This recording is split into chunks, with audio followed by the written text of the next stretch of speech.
This free step-by-step video comes to you directly from Haynes.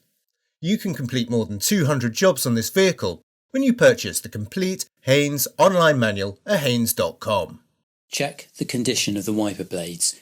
If they are cracked or show any signs of deterioration, renew them. Pull the arm fully away from the glass until it locks. Position the blade at 90 degrees to the arm and lift it from place. Offer the new blade into position the same way round as the old one. Ensure that it clicks home securely.